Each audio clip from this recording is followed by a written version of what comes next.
गूढ़ा आत्मा जस्य, हाँ, गूढ़ा आत्मा जस्य, यहाँ पर जो गूढ़ गूढ़ आत्मा होनी चाहिए, सो नहीं होकर के गूढ़ोत्मा होता है। तो कहते हैं वो जिस रूप में है उसी रूप में पाणिनि ने उसको स्वीकार कर लिया है। वहाँ पर वर्ण का विकार ला करके आगे आ शब्द है भी, फिर भी विसर्ग के स्थान में जो स्व है उसको र करके ऊ करके गुण करके गूढ़ोत्मा मान लिए हैं। असली बात है जो वर्ण नासात पिशोदरम, वर्ण नासात पिशोदरम में है पृषत जोर उदरम होता है। पाणिनि के नियम के मुताबिक पिशोदरम शब्द की सिद्धि नहीं होती है, पृषत उदरम ऐसा होता है। लेकिन पूर्व के आचार्य ने पृषोदरम शब्द मान लिया है, इसीलिए यहाँ पर भी तो को लोप करके, पृषत में तो को लोप करके इन्होंने गुण करके पृषोदरम माना है। तो इस तरह यह सिद्ध होता है कि यह पाणिनि शब्द को नित्य मानते हैं। कात्यायन भी सिद्धे शब्दार्थ संबंधे कहा है। उन्होंने कहा है कि शब्द के नित्य होने पर, अर्थ के नित्य होने पर और संबंध के नित्य होने पर इस व्याकरण शास्त्र का निर्माण हुआ है। तो उन्होंने भी यह माना है और भी कहा है सिद्धंतु नित्य शब्दत्वात्, शब्द तो नित्य है और सिद्ध है, इस बात को उन्होंने माना है।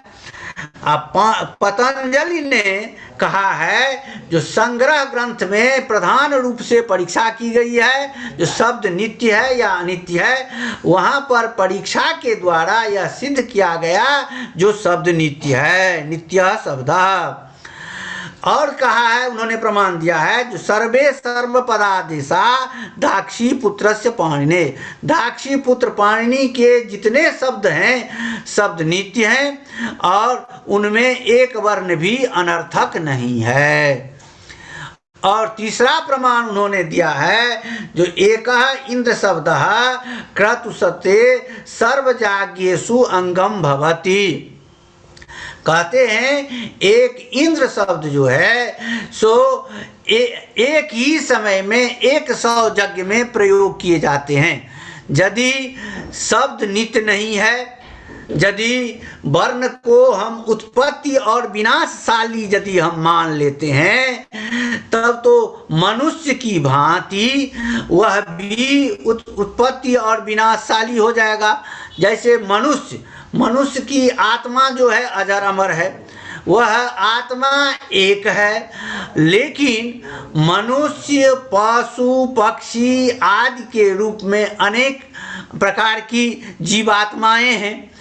तो इस प्रकार इस जीवात्मा के रूप में उनका माने बच्चा से जवान होना, जवान से बूढ़ा होना इत्यादि जो अंग में विकार होते हैं ये अनित्य हैं। तो मनुष्य में जैसे आत्मा एक होने पर भी ये विकार आते रहते हैं, उनमें परिवर्तन होता रहता है, उसी प्रकार यदि हम वर्ण में भी यही मानेंगे तो बहुत बड़ा अनिष्ट हो जाएगा। शब्द जो है, शब्द में भी हम इसी प्रकार यदि मानेंगे तो अनिष्ट हो जाएगा। शब्द तो वह है जो व्यापक है, जो देश यदि अमेरिका में वो शब्द एक क्षण में उच्चारण हो रहा है तो उसी क्षण में भारत में भी उच्चारण हो रहा है, उसी क्षण में रसिया में भी हो रहा है। तो इस प्रकार शब्द व्यापक हैं, एक ही शब्द का अनेकों जगह उच्चारण होता है, फिर भी वो कहीं उसका आदि अंत नहीं होता है, वो नष्ट नहीं होता है। इसलिए भगवान पतंजलि ने कहा कि एक इंद्र शब्द है, इंद्र सभी यज्ञों में इंद्र की प्रधानता रहती है, इंद्र वहाँ उपस्थित रहते हैं। यदि 100 आदमी यज्ञ करने वाले हैं, एक ही समय में 100 जगह यदि यज्ञ करते हैं तो एक ही इंद्र का 100 जगह माने उच्चारण होता है और उसको नित्य मान करके उसका काम होता है। यदि उसको नित्य नहीं माना जाए तो एक जगह यदि उच्चारण हो गया तो दूसरी जगह उसका उच्चारण नहीं होगा। तब यह जो भाष्य ने जो कहा है, भगवान पतंजलि ने जो कहा है, एक इंद्र शब्द क्रतुसते सर्वजाग्येषु अंगम भवति, यह जो भाष्य जो है इसका विरोध हो जाएगा। यह विरोध नहीं हो इसलिए उस शब्द को नित्य माना गया है। और इस प्रकार पाणिनि, कात्यायन, पतंजलि तीनों शब्द को नित्य मानते हैं, शब्द को ही नित्य नहीं मानते हैं, अर्थ को भी मानते हैं। और दोनों के परस्पर जो संबंध है, वाच्यवाचक भाव संबंध, उसको भी नित्य मानते हैं।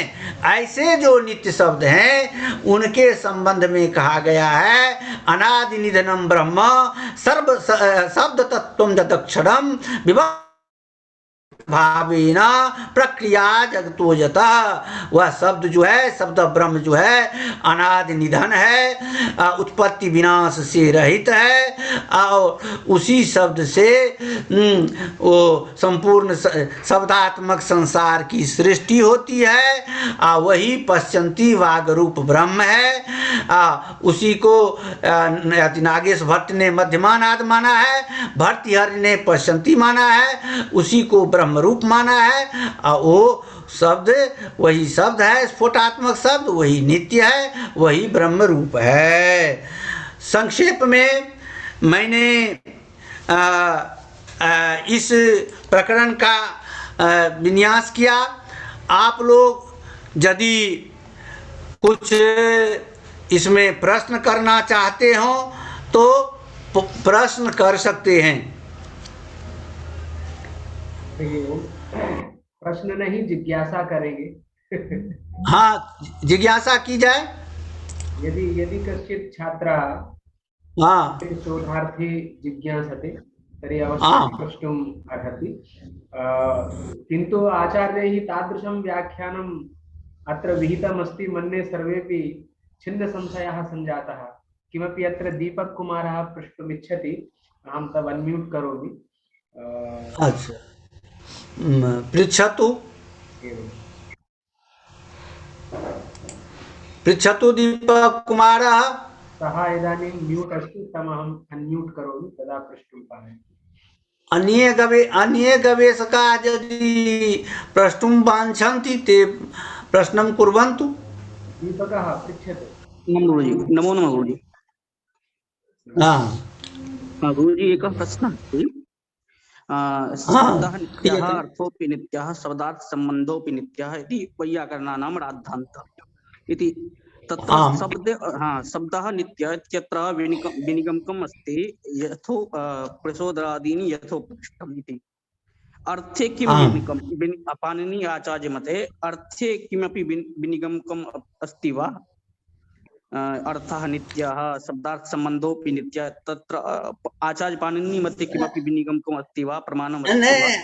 अत्र तु पूर्वमेव मया प्रतिपादितं स्फोटात्मकः शब्दः जब विद्यते तत् स्फोटात्मक शब्दात् अर्थोऽपि निस्सरति। यथा स्फोटात्मकः शब्दः नित्यः तस्मात् निश्चित अर्थोऽपि नित्यः इति तु पूर्वमेव मया प्रतिपादितम्। एवं वा? स्फोटात्मक शब्द स्वीकार्ये न कापि विप्रतिपत्ति समायाति। तत्र पूर्वमेव मया प्रतिपादितं तदर्थवाचक स्फोट रूपः इति तु मया प्रतिपादितं। माने तत्र हृदय पर्यन्त मागच्छता तेन वायुना अभिव्यक्ता तदर्थवाचक स्फोट रूपा। माने उस अर्थ के वाचक होते हैं। माने वक्ता जिस अभिप्राय से जिस शब्द का उच्चारण करना चाहता है उसका जो वास्तविक अर्थ है उस अर्थ का बोध उससे होता है। शब्द का तो होता ही है, उस अर्थ का भी बोध होता है। जब स्फोटात्मक शब्द नित्य हुआ तो उससे निकला हुआ अर्थ भी नित्य हुआ। और इसके बाद उभयोर मध्य संबंधो भी नित्य है कि नहीं उभयोर मध्ये वाच्यवाचक भाव संबंधोपि नित्यो भवति। नहीं यथा आचार्य कात्यायन मते आसीत् खलु सिद्धे शब्दार्थ संबंधे इति वार्तिकम् तत्र सर्वं स्पष्टम् अस्ति। तथैव मम जिज्ञासा आसीत् तत्रापि किमपि आसीत् अस्ति वा इति तदर्थमेव पृष्टवान्।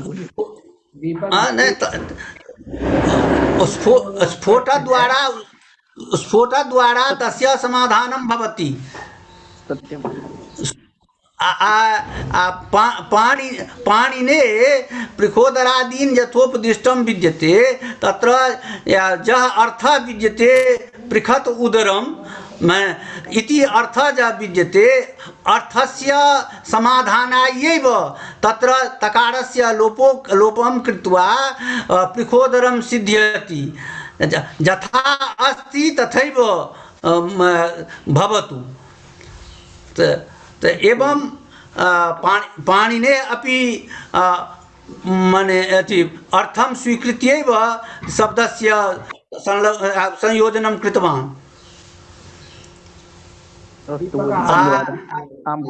महाभाष्ये तु प्रतिपादितं विद्यते तत्र एकोऽपि वर्णः अनर्थकः नास्ति।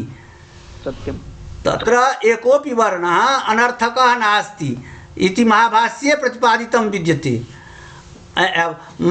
पाणिने कस्य पाणिने एकोऽपि वर्णः अनर्थकः नास्ति। अतः सर्वे वर्णाः अर्थका अतएव अर्थवद धातुर प्रत्यय प्रातिपदिकम् इति सिद्ध्यति। यथा माने अर्थवान भवति तदैव प्रातिपदिकत्वं भवति। सत्यं अपरा अपि कोऽपि गवेषकः प्रष्टुं कामये इच्छति।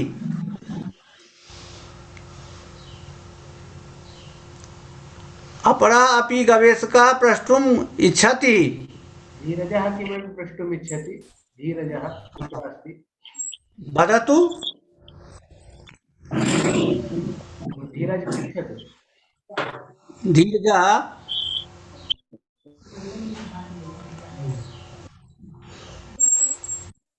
भवान् इदानीम् अन्म्यूट् भवति। धीरजः वदतु। निन्नेऽहं तस्य जिज्ञासा नास्ति।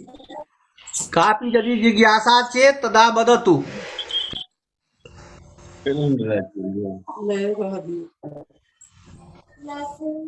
यहाँ पर साधना मैम से थोड़ा कहना चाहेंगे, बच्चों की समस्याओं का थोड़ा निदान करें। वो कह रहे हैं कुछ लिख के भेज रहे हैं कि हमारी उपस्थिति हम कैसे जानेंगे इत्यादि इत्यादि।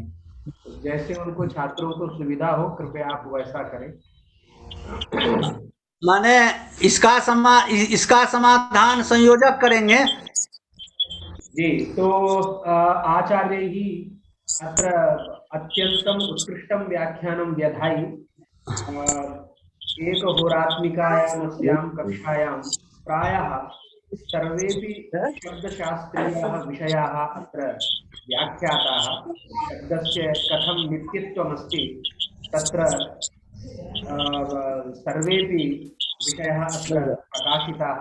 स्फोटविषयिणी अपि चर्चा आचार्यैः विहिता।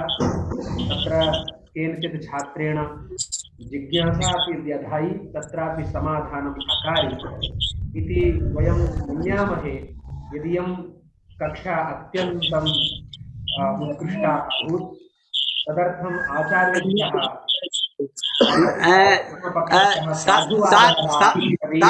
साधना जी कुछ बोलना चाहती हैं। इदानीम् आचार्याः स्वीयम् अमूल्यं समयम् अत्र विहितवन्तः। तस्मात् तेभ्यः प्रणामाः। पुनः आचार्याणाम् अपराधि कक्षा भविष्यति। साधना जी कुछ बोलना चाहती हैं। साधना जी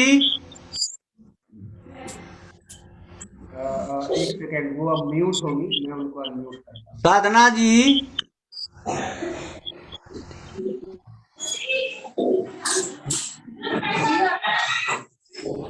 कहिए क्या कहना है। मैं उनको अनम्यूट कर रहा हूँ। एक सेकेंड। हाँ साधना जी बोलिए। आचार्यान् प्रणमामि सर्वादौ। भवतां व्याख्यानम् अतीव उत्कृष्टमासीत्।